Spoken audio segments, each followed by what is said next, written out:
안녕하세요. 모두가 사는 교회 올리브교회 박종범 목사입니다. 오늘도 하나님의 은혜와 평강이 우리 주 예수 그리스도 안에서 저와 우리 모두에게 넘쳐나길 주의 이름으로 축복합니다.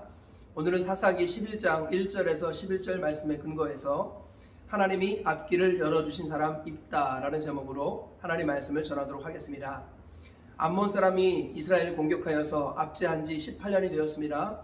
하나님께서는 본래는 이스라엘 백성들이 기도를 거절하려고 했지만 그들이 자기의 죄를 인정하고 우상을 버리고 하나님을 섬기며 간절히 기도하자 하나님이 마음에 근심하시고 결국은 하나님의 사람 입다를 세워주시는 이야기가 오늘 본문의 이야기입니다.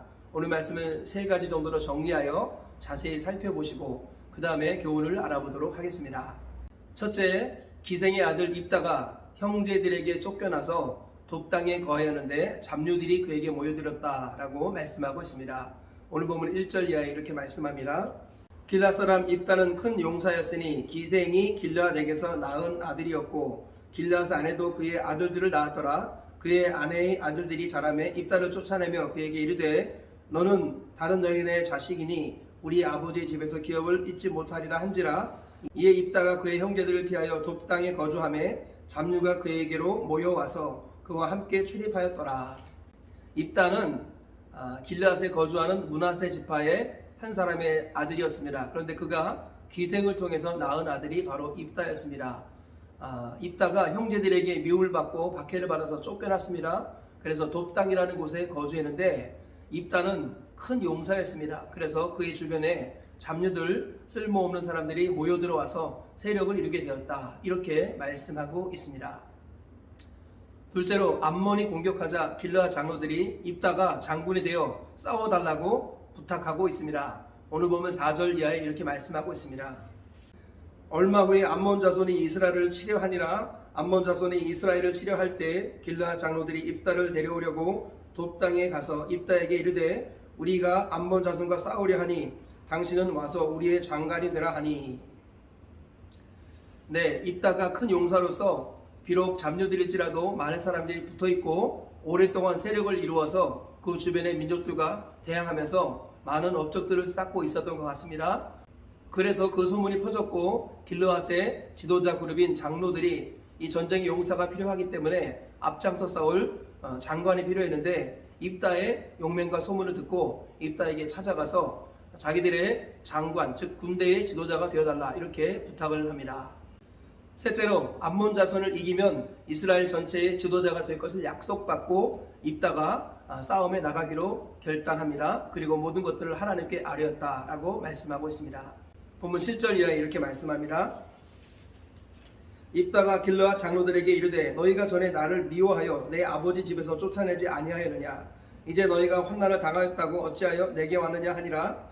그러므로 길르앗 장로들이 입다에게 이르되 이제 우리가 당신을 찾아온 것은 우리와 함께 가서 암몬 자손과 싸우게 하려 함이니 그리하면 당신이 우리 길르앗 모든 주민의 머리가 되리라 하매 입다가 길르앗 장로들에게 이르되 너희가 나를 데리고 고향으로 돌아가서 암몬 자손과 싸우게 할 때에 만일 여호와께서 그들을 내게 넘겨주시면 내가 과연 너희의 머리가 되겠느냐 하니 길르앗 장로들이 입다에게 이르되 여호와는 우리 사이의 증인이시니 당신의 말대로 우리가 그렇게 행하리이다 하니라. 이에 입다가 길르앗 장로들과 함께 가니 백성이 그를 자기들의 머리와 장관을 삼은지라. 입다가 미스바에서 자기의 말을 다 여호와 앞에 아뢰니라.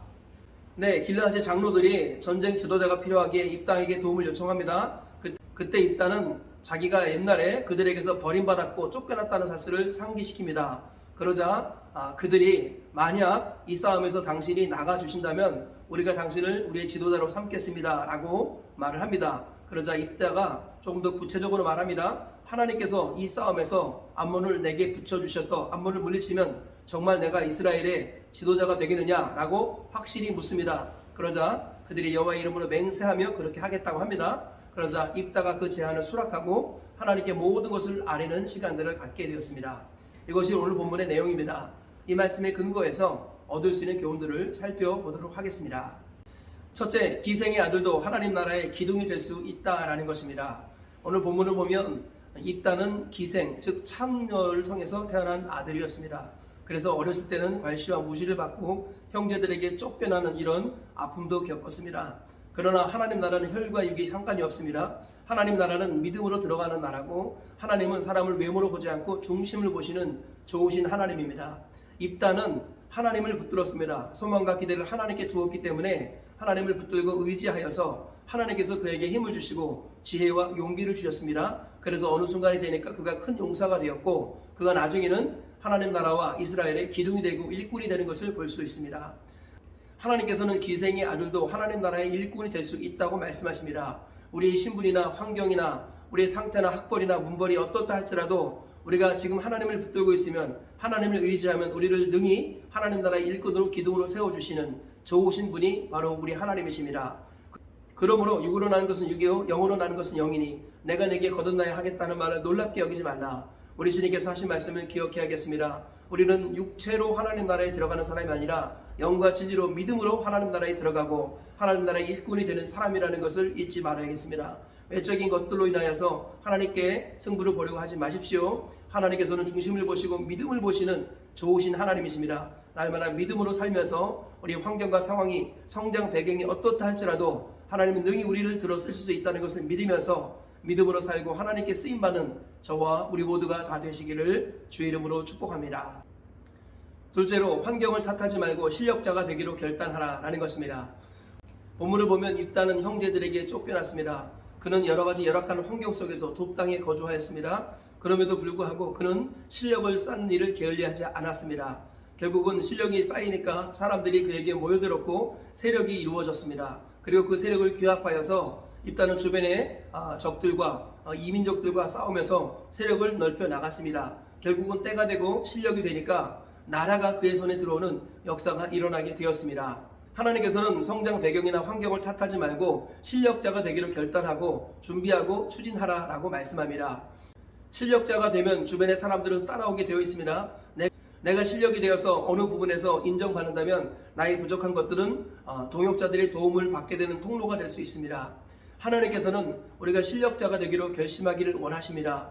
환경이나 성장 배경을 탓하지 마시고 하나님 앞에서 겸비하며 실력자가 될 것을 믿음으로 결단하시길 축복합니다. 도산 안창호 선생이 말했습니다. 지도자가 없다고 탓하지 말고 너 자신이 지도자가 되기를 힘쓰라.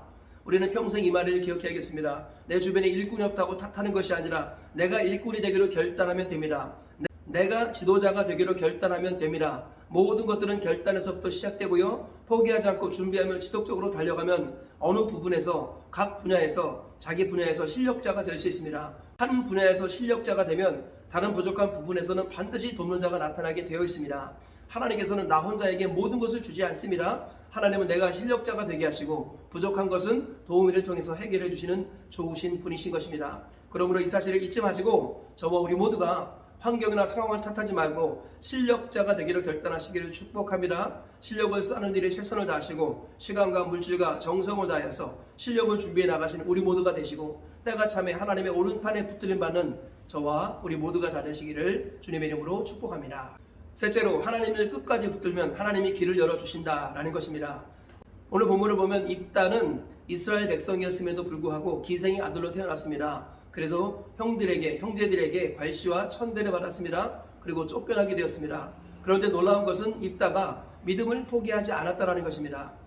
마치 요셉과 같습니다. 요셉이 형제들에게 팔려갔고 그리고 보디발의 집에 노예로 팔려갔고 억울한 누명을 쓰고 감옥에 들어가게도 되었습니다. 그러나 그는 하나님을 끝까지 붙들었고 하나님 신 비전의 말씀을 끝까지 붙들었지요. 그래서 하나님께서 그의 인생을 역전시키는 이런 일들이 있었는데 입다도 비슷합니다. 입다도 비록 형제들에 의해서 쫓겨났지만 그는 믿음을 잃지 않았습니다. 길르앗의 장로들이 찾아왔을 때 입다가 말하는 것을 보면 알 수 있습니다. 만약 여호와께서 암몬을 내 손에 붙여주시면 내가 너희들의 지도자가 되는 것이 맞느냐라고 이렇게 묻는 것을 볼 수 있죠. 그리고 그들이 수락했을 때 이 모든 것을 여호와 앞에 아뢰었다라고 말하는 것을 볼 수 있습니다. 입다는 형제들에게 쫓겨나고 여러 가지 괄시와 무시를 당하며 어려운 가운데 살았지만 하나님을 믿고 섬기는 믿음을 저버리지 아니하였습니다. 그래서 히브리서 11장 32절은 입다가 믿음의 사람이었다라고 분명히 증언하고 있습니다.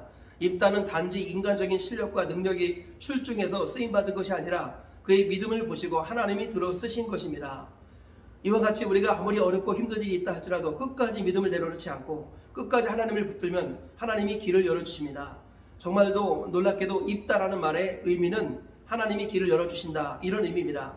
하나님께서는 입다의 길을 열어주셨습니다. 그의 앞날의 길을 시온의 대로로 활짝 열어주셨습니다. 그리하여서 하나님께 큰 영광을 돌리는 사람이 되었다는 것을 잊지 마시길 축복합니다. 아무리 환경과 상황이 어려울지라도 하나님을 끝까지 믿고 의지하면 하나님은 반드시 길을 열어주신다는 것을 확실히 믿으시길 축복합니다. 이 믿음 붙들고 입다처럼 승리하며 사시고 하나님께 크게 쓰임받다가 하나님 나라 들어가시는 저와 우리 모두가 되시길 주의 이름으로 축복합니다. 말씀의 결론을 맺겠습니다. 창녀의 아들이었던 입다가 이스라엘의 지도자가 되는 이 말씀을 통해서 세 가지 교훈을 발견했습니다. 첫째로 기생의 아들도 하나님 나라의 기둥이 될 수 있다는 것입니다.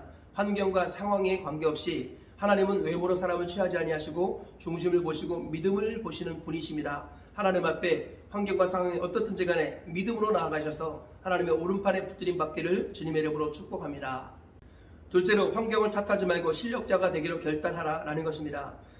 실력만 있으면 반드시 도움을 구하는 사람들이 찾아옵니다. 처음에는 잡누들이 찾아오지만 나중에는 이스라엘의 장로들이 찾아오는 이런 일들이 일어났습니다. 실력이 있다면 하나님은 돕는 자들을 보내주시고 도움을 구하는 자들을 보내주십니다. 실력자가 되기로 결단하시고 추진하시길 주의 이름으로 축복합니다.